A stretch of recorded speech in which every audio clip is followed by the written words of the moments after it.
Oyerepa News. Abononsia adesimama ene eye obobosome da etoso ensia enwumre no nsia kasia osemufo yerayima no oduro kori anya botra semu se enwumre ben no yemfa mbeso mo na de obetie ebi ne se yebekọ offenso eye nadbo mpenifo to na ma obi no kira na eye baby aja to wasan ka betimi aboa na eye osuo obe na ofen no ebetimi aboa manyi supa no no nipa bi editumi ahye onsa ene o kyekere efie wo ho a enam so ma wakoyo mo se onfa odwumedi nyina ento amanfo a wonom ewo tontokrom enene wo matie si montene so na dede ye ene taya mo hyehye no mo sisan krampo no wodi dwumaso bi ewo oman mu ani nyina no se ebetimi aboa na afi ya honede enso eneoma betimi aboa na no aka ho bi ama yewura John Abdullah ginapo a kire anamo a ebetimi tu mu oman so kra no ye ka solar energy so kra na ebetimi aboa yin omanyi suafo a wono na wo hwe eye nkitahudie ho nsem so eye yewura Sam George wodi nsem bia babontina wo kire se enei multi choice fo no wo monhwe na omode nkrata babontin se omobetete omobo no sine senti no wa pa bedwa bia wono mo ebehwe se omontete ebo no so ononyamfo pa foko emre bia bese ko na edwumtani de ma osoro kokoko amanyokuo no na wa kire ahaw na benedi okomu amra a odi nkonim no eko ano a ne nkrofo de ne fa so no se na ewure ntimi fi e wasase so da onmonyamfo Patricia Ankra eye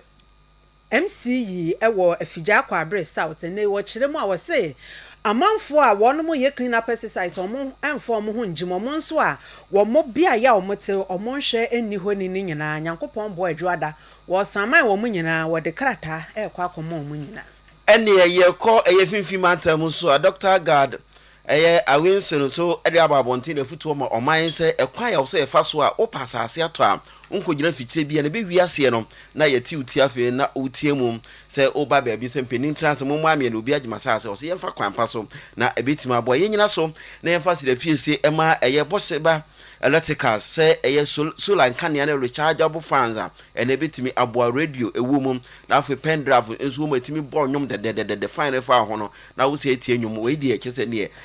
wo di ebo ba akunkun ma ba mienu miensa ne nyina ne fa so ewu mum no edoso yie pa na afi so no wo pepe ehoma ne ma ne mahodo bia stand fine ahodo ne bo kra wo form kra fi be 170 Ghana cedi ne nyina oba waso ya obenye bi atom otraya na eye miensa oba Oyerepa bro sai ewu mu a prison run about nso a bosheba electricals wo ho uko eye pizza tactile kufo no bosheba electricals wo na pizza to na bro san a na ansia na osi ya enikete dubai die ni hwe no nso no bowura hwe na koje nkane ho enoma kan bia ohia ede aboa ma odwumedi ewudie nso etimi etumpon eye frem 0536 095 966 0536 095 966 afei promise heba nso so ewo eye Oyerepa ya bro san mu haya eba no enura wutime agibi enom editutu yare ase a eye promise heba eye enura mpanyimfo de wo mo ahyanso asisu se wonom a eboa wo nipadua no etimi tutu yare wa bie wo nipadua mu nkwa na promise heba hanom se ye ton ye wa abrosan eye Oyerepa abrosan dua ne mu abia bosheba electricals wo no e wo soro ne form a na promise heba nso so e wo ne senti frame 0535 544681 so 0535 544681 so na beji wunro papa wonso obenom ediatu oyarese enwumre benu a yede kase eba besom mo no me edin ameji so aye nana Adusi Pokuaa ahwenne me ne me wofani mpon Asonaba kwabra Amoateng adesimama yenyebre na yemfa nkiremu no ensomo na enwumre yekopie mu ofenso eye atoye mansin mu na ne efiri ho banyina se na do adwuma ekuo no so antra wonto so amamu so se da bi na obi ekoyi a se bempini so wano ho a na efu enu nti wotu anamo se betima aboa na wotimi etu ase na okiremu ana eye esu ane ebroan asantemantam Ghana nyina ya ye bale kase ya ne ofin ka ho esu ahodo aka bomu no enipa bi tumi ahye won sa odakosole ya na gese reserve ya kase ya jato ho a nka betimi aboa na esu no timi aboa eda no enipa bi tumi ahye won sa ama okiremu kwa na gese say entia na kyerɛ sɛ land commission nipa bi kura ɛna etima rewuro ma ton saa bia na de ama ɛyɛ oni ko sɛ monye na musi adan na wɔsɛ da bia ha de esi adan enye yie nti no ɔbɔ na etimi ɛkɔ hɔ a municipal director de man nadbo ewura Nasiru Muhammad ɛne santrofo kasa sɛ nyade a ɔbɛpere ma dwumadie ne etimi akɔso na official municipal nadmo inya ntia say catchment area yana namotetu o ma river ofe a oba sentiment mu nyina ensuo ofe na ma nyina ensuo no no nipa bi afa mrasha nsem say opese osi da ha activity ye no ebo the district municipal chief executive amane ma ene engineers any national security for ba have hwe enokre ye ba so mo yedmo ya stop mo so mo nyai because I have a catchment area yana na moteto ya na say abedwindre yana na mo kra so man ko school no mo nya hunu say river free ensu a eboa asanteman nyina e ma yigato be na say ya ko school no enne na ye say bibia nti e ba ya ka cho so mo nya adwuma no the next time I ever be on ya adwuma bia no e re cho mo e do ma amamra no mo ya adwuma so hwe ya catchment area e ade a wo say ya chato e di boy bi hu ban the way ensu a wo ba shantere ege nyina na nyina ye no na bi mo di tumi ya so mo nsam because of the medianti so mo say no bet ye ntra ho mo say no eni ntina ban e di aba say na ye adwuma no e be hwe say e bi sia no se be ya da chinchirima e ba mo mfa so bo mo boy so last for na say omo di asas no be ye ka cho the last for no asas no omo dia asas no ewura ayo na dwamra kente na asase ne bia de sense obi antwe wo mfiri aban asase ho ene be bia aban ya yi ato so de bibi this town hall no so aye makwa masaro ma no nkoso bi nti wo bia obi ara to asase bia ma obi ya aban dia no twe wo mfiri ho Adesima ma yewura Nasiru Muhammad Nadmo Director Offenso South na eno achi na yewura owusu acha brempon so de sinkronkron ewo Offenso no potamon no so da bi wo se omotra ho ma we nyina akoso antimura Nadbo fo konom omo so je pene edi akire bi so omo ati oman no mu a de ekoso be bone bi aba bi be ka omo ntino ono so akire no yawdie esre penifo so da adure no ntu onan si so no yesa de a na natural reserve a ye jato wo se betima abo anchirima no na afi nipa bi edi omo aye die ene odokodoko a wo penti no na waton me a me no ejina ha me no kase ye fem we so chan me ye anu Offenso anu this year edin kan no ndo mu ase kira achia me wura otumfo na ma ndo mu ase achia me wura na dwam na kenten na wiafe akenten penso na watawesifo e ba se womo pese womo je asase ya yigina so yi e de bo ofen no e ho ban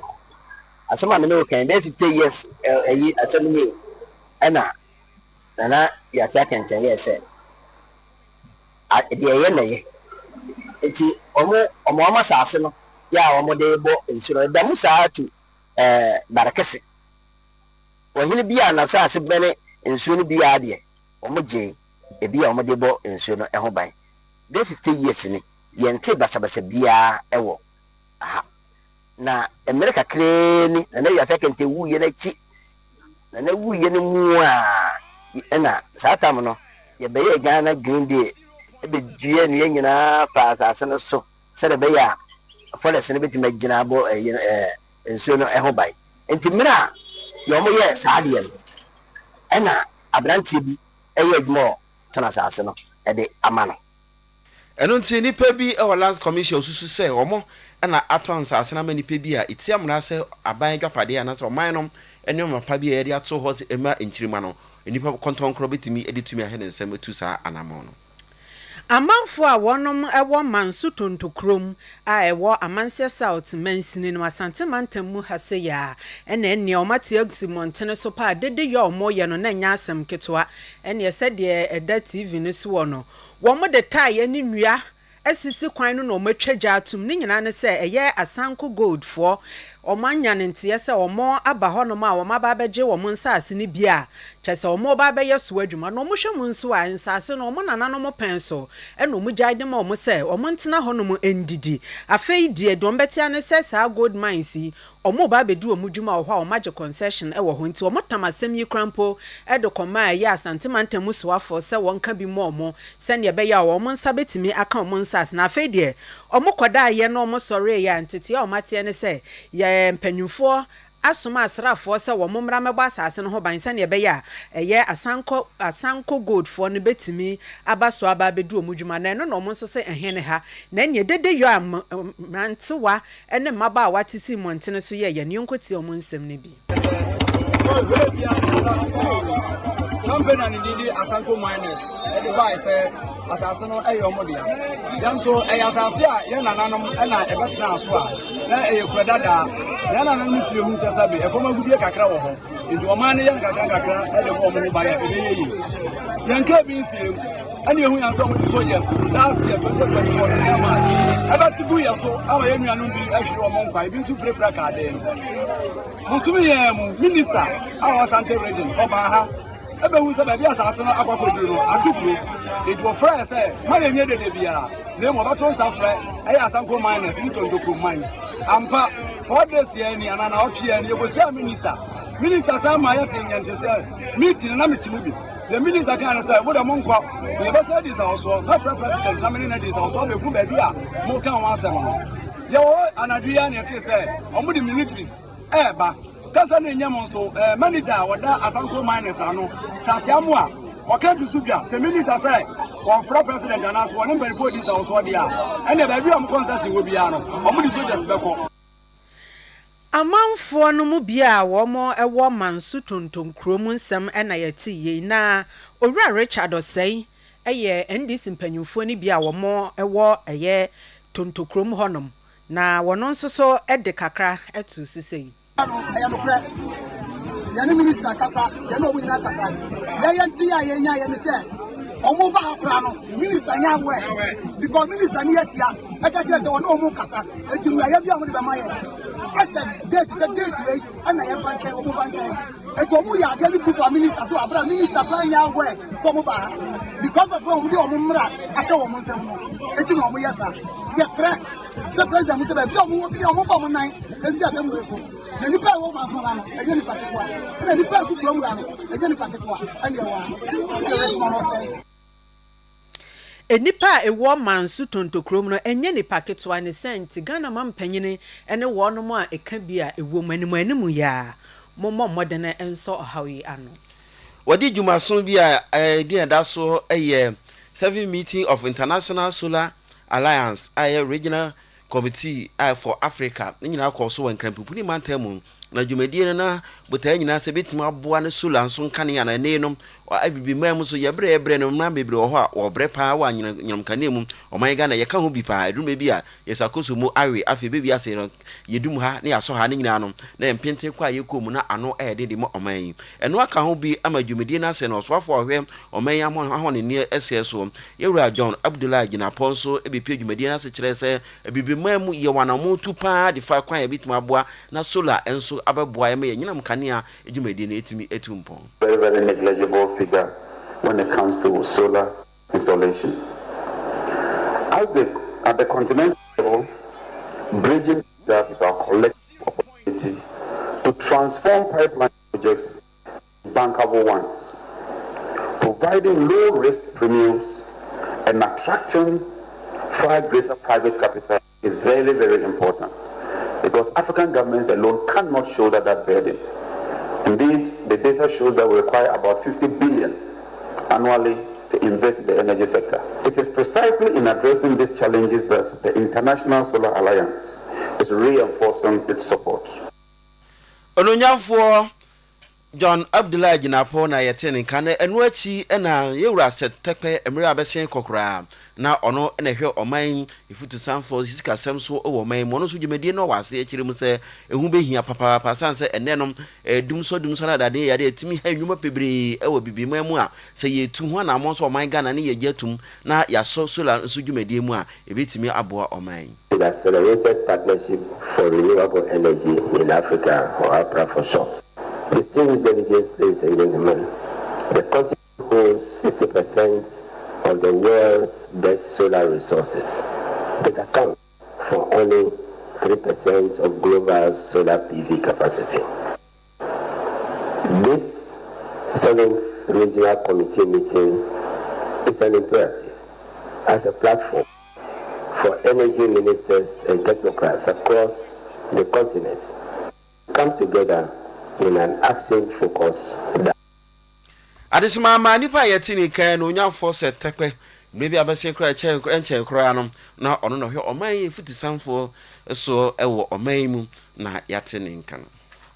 Suafo a wono ene hwe kitahudie ho nsem so ewo oman mu eye Owura Sam George na oman yi yakaya eye nimsem dada se eye multi choice Ghana a wo mo na DSTV eye omodia no na nsen na Ghana for keka nsem bebrefa ho se DSTV bo na wose wutwi abosumi bia ansa na wanya akwanya no ebo no wosoro dodo se wo hwe eye bibiman mu hanom sei na aman ahodo a eye DSTV fo yi wo mo ewo so eye adwuma wo hwe ebo a aman ahodo ni twia na wo de toto Ghana de ho na kyese Ghana de no eye atwamenebo na kyese ebo no ano eden ni senti no Ghana for sore kasa ho bia na no enenei empanyufo etimi no omatena se aye nhyehyeye se omagye atomu se omobete so ni senti Owura Sam George eba abontene na wabeka se omate empanyufo bia na se ekuo bia womo enu womo edi hu komose ne ebe ya ebo a ewo fom kra ebetimi aba abontene. I would not want to impugn any motive to multi-choice decision to wait till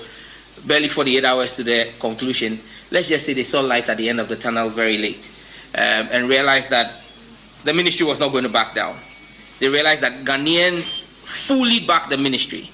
and that the ministry has the support. In fact, this is one action the ministry has taken that has bipartisan support. The MPP has endorsed this, the NDC has endorsed this, CPP, everybody in this country has endorsed this action because Ghanaians simply say we won't pay the exorbitant fees again. The law is also clear. The law says that when you're going to suspend, issue a 30-day notice. In that 30-day window, they have the opportunity to engage to remedy the problem. That's the position of the law. And so multi-choice acting yesterday, 48 hours to the expiration, is fully legal and fully within the law. The law does not say that they must apply and conclude the matter within the 30 days. It says within the 30 days, they must make a move, and they've made that move. Now, they've asked for 30 days. We say we will do 14 days because, again, and that's why I'm chairing the committee myself. As chairman, if it means us meeting on Saturday and Sunday, we will do so. On Monyam for Sam George, our no na yaswafo a wo hwe oman yankita hudie ho nsem na yete ne nkan. Afa yentisi amanyose mu kakra na enche kura MPP amanyokro so kokroko na oda opposition a owo wonan da fom no. Emira besen ko na dwemteni de ma amanyokwe Owura Paul awentame afoko na ochiremu ana wadia bene ewa amanyoku no papa ye kasi Ghana ha obi akopetumi ewa amanyoku mu na wabra na kese wo sa no ho de na kese ne na obi ani ho biom emra ochira na abato no koso emra koso tamare no lenim so babi adure de amanfo nya gidi rumu ato aba ma nanso no ochiremu ana sambre no na Owura na do danko akufa do mampanin dwumadi akwawe afie twemu no sambre no flag bell afre na party no nso kope entina onyade a opreso se Owura po afoku betima beye dwomteni de amanyoko no ntina otan de oso onya bi pa na namso ama no mahodo ofemu no one nsanjirofo kasa no yentie se no chia ni nsemu. Those who opposed me, those who didn't want me to be chairman and fought me all the way, as I said, vote buying, mudslinging, lies being told, all of that, I still won with a huge majority. They never gave up. In fact, I was told that one of them said, chairman. Chairman, he's still alive and he knows himself. So we came to Accra and it was all this. I wanted a reform of the party. I didn't want this party to continue being seen in ene nti ohun se nneema bi a betwam kwa no ada na nya ene enye ntinom ene bi a wo amanyoko no mu a etwetwa amanyoko no ahonde na ahokeka akọ ndachi no eno na wo se die ensakra so nkrom na party no se betima abana party na ya akono afoforo na wo nkunum di a wo hwe ni mu no wonsa etimi aka Memene da bia edi busumi bia ekan no mpanyufo aye nhyehyeye edi ato ho no mu se yemfansiesie oman Ghana mu ne senti obi bia da duru ho no mu obi bia da emfa ne ho enhyem bi se ne be ya Ghana ya ho ne die ho nsem ebetimi awie mudie ama ya pomuden soso awie mudie kama se ne be ya ebetimi aboa ama oman no etimi etumpon na wokopie mu ewo afrancho a eye mensini krache eye onimonyamfo Patricia Plankra ene ne manfo tisi montene so a wo musiesie ho no mo pa na enye asem ketwa ne no ene ode kokobo ekọ ede ama amanfo a wo no mo ewo eye afija kwabre south mensini no nyina se wasere wo ma ada se dumre se aye obi bia danfa ne ho enhyem afen so no yenhwe se sempo enru sa ada na ye betimi asiesie ye mpotempotamu ene ye mantwe nyina so se ne be ya hunidie ho nsem ebetimi awiemudie no obewie no ene ode kokobo nsem eta ato se obi biara sa anamon we yetu a wonfa ne ho nhyem no ono ankasa nso so enhwe enni ne bia ye ni no wo hu sa nipa koro na wonfa ne ho enche no na afen so wo mo ntene so anase bia ye omotie no eho no maye fi a wo mantimi ensiesie na dwada edi yanim ya wo de krata ekọ akomo omo bi bia da ba be yi ne ho anu de enti a wantu sa anamon ne bi ne virus na nyankopon adom etimi aye jumaden. In fact, we were mantamu a fee, but nananoma aboye assembly members from all the 27 electoral areas. So many now are saying, "Oh, my boy with government appointees ni na aboye." Aside the juma na ya na, the year can say, "Free Yankupon ya duma juade ko, ye den saman krata ba. Ye bana wini ya wanimu aye dikendika, we de nya kasa." Ye Krata, and now Papa His Excellency John Dramani, or some year the real launch of the sanitation day. And to your say, Sisubia say, do you me? And yes, I say, Mobana Mama Krata now, and why you have assemblyman and him, Sabia, Yan and Anumanim, you should be a name, where be doing run beduno, yet the walk. Piao onimonyamfo wakase ye hwe se emra no ebedi akire sa na mo betu ho anamon so sa se ne se ama no kren so etimi adadi onimonyamfo Patricia Plankra ono ene ye mensni krache edema afija kwabre south ene etine nkan na yenko mfimfi mantamu na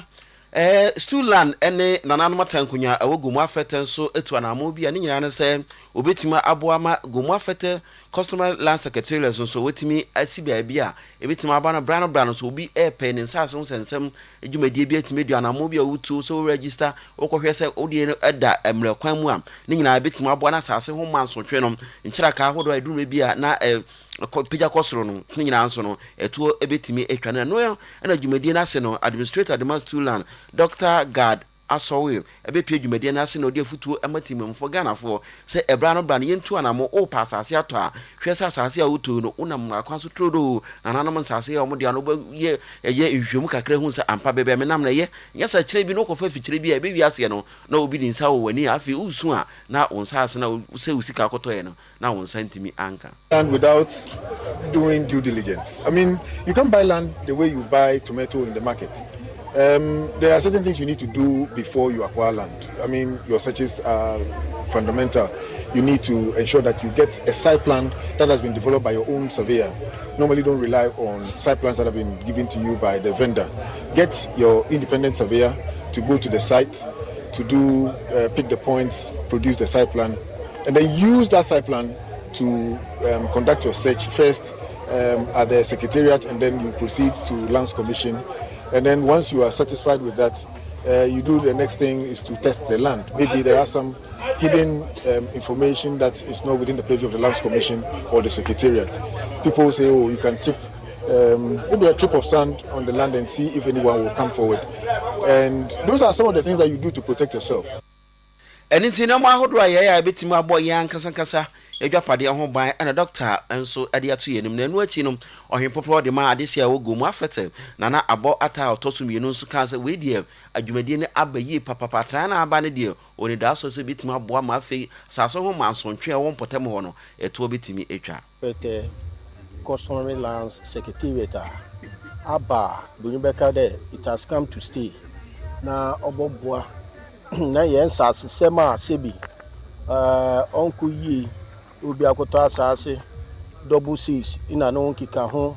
asase ni bi anye na nanu woto han na problem aba ho nkrata sema onku yi officer yebu efufuri boboa ma sebi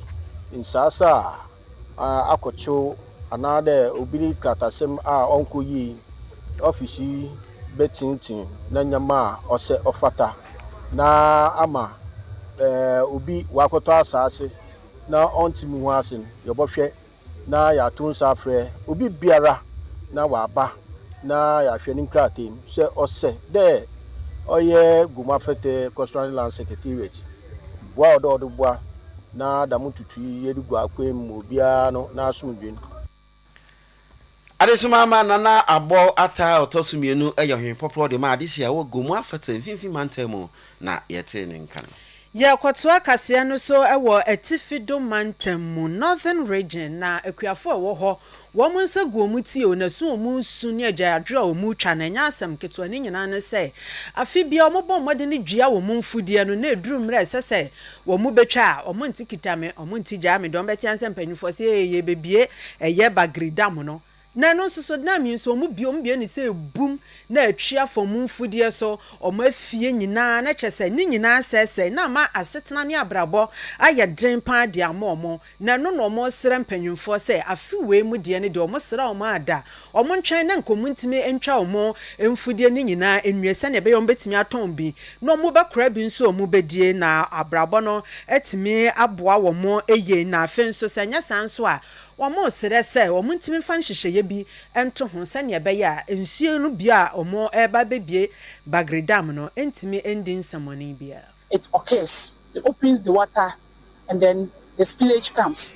And so as NADMO as an organization in Upper East region, we are well prepared. Mechanisms, strategies and plans have been put in place to ensure that when the spillage gets through Upper East,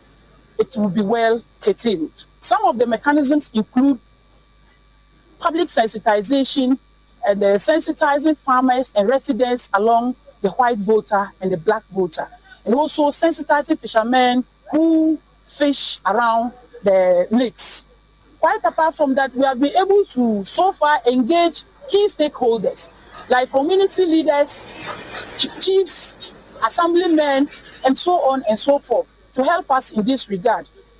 After the sensitization, they remain in the community with their people. We engage them and ask them to also sensitize the people and ensure that they evacuate or leave their homes by the riverside, so that when the spillage comes, flood will not affect the residents along the White Volta River. Akuafo a wonomo ewo atifido mantamu na yete wo mo enkan adesima me beda mo ase ne de mo asi ha yemfa se de PSC ma yesemu fo owura imano odu korua na esemu ede ma ye no owura kunso na boya server room na otimi ebo bibia amsi aro so no yedamu nyina mo ase anwumre benu eje pene be so mo no mimidin de Asonaba Kwabena Amoateng mene Nana Adusi Pokuaa ahwene na deken onim se na ya to birthday ato Kwabena husband you and na your birthday okay so ode obe see right na de na ode ma no yankopon shira opa birthday you ene yesi ba kodi ama no why you ti yesoli de na ekuafo chefa na eto asamai yedamwase Mese ya, ye tu susu bi wo dwem.